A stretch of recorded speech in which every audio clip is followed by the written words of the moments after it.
Quem foi que falou que o colesterol tem que ser abaixo de 200? Essa é a pergunta mais interessante que tem. Por quê?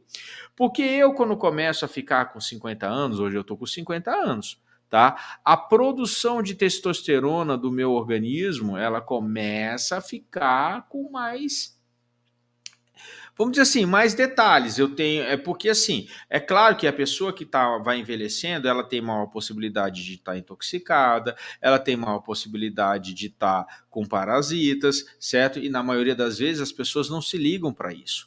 Então o corpinho vai tendo um mau funcionamento global por vários motivos. Ele está entupido, ele está sujo.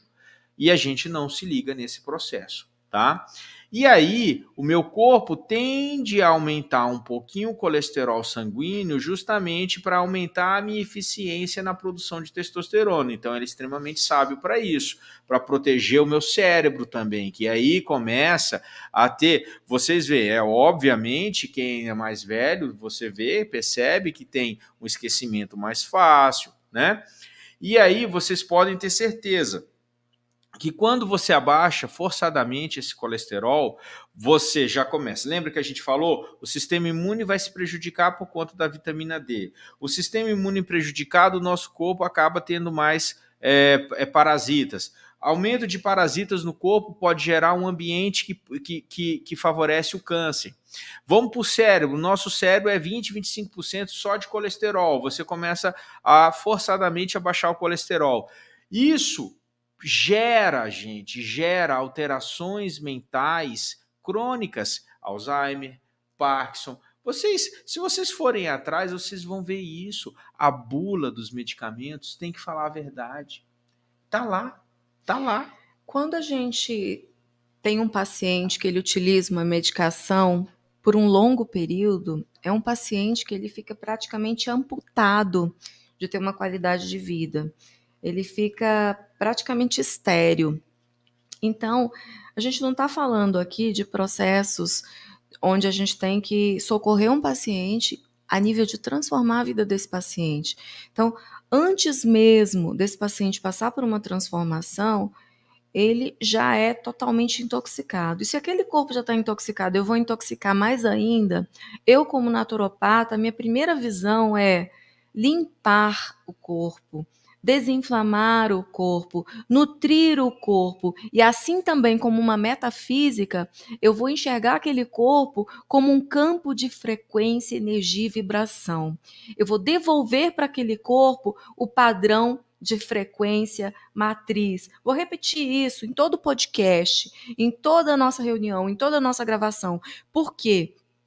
Todas as vezes que o corpo estiver com as suas frequências alteradas, seja por toxinas, seja por ambiente, seja por emocional, vai impactar na saúde.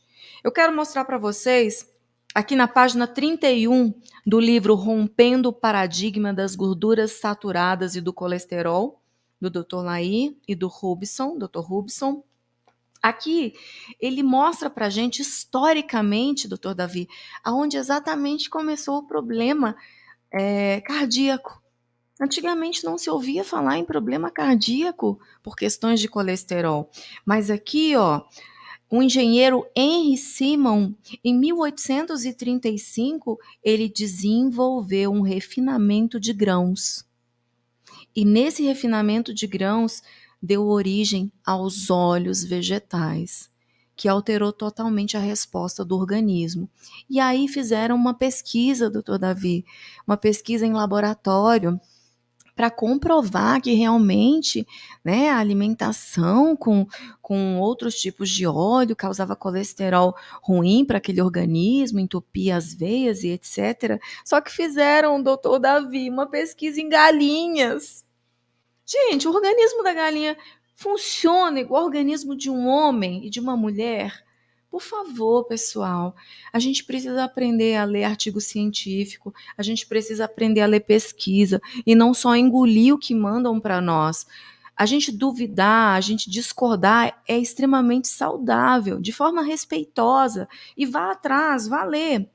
Mais na frente, olha só, a ideia de que o colesterol alto provoca doenças cardíacas remonta ao Dr. Rudolf em 1821, um médico patologista polonês-alemão considerado o pai da patologia moderna. Ou seja, ele voltou a fazer os estudos e as autópsias em cima disso, tendo a intenção de provar com esses estudos que realmente tinha que se implantar uma mudança na indústria alimentícia. E quando a indústria alimentícia entra na jogada, ou a indústria farmacêutica entra na jogada, tudo fica diferente. Então, se você quer construir uma saúde crítica, independente, onde você não é refém, pelo menos não 100%, mas pelo menos alguma coisa você consegue se livrar, porque você se alimenta na rua, você está numa viagem, não dá para você não comer na rua o que é produzido na rua. Mas você precisa entender aonde eu diminuo os agressores no meu corpo, na minha casa, na minha família, para que eu tenha uma longevidade, para que eu tenha um discernimento mental e consiga pensar de forma coerente. Senão, nós seremos, sabe o que, doutor Davi? Diga. Marionetes, simplesmente.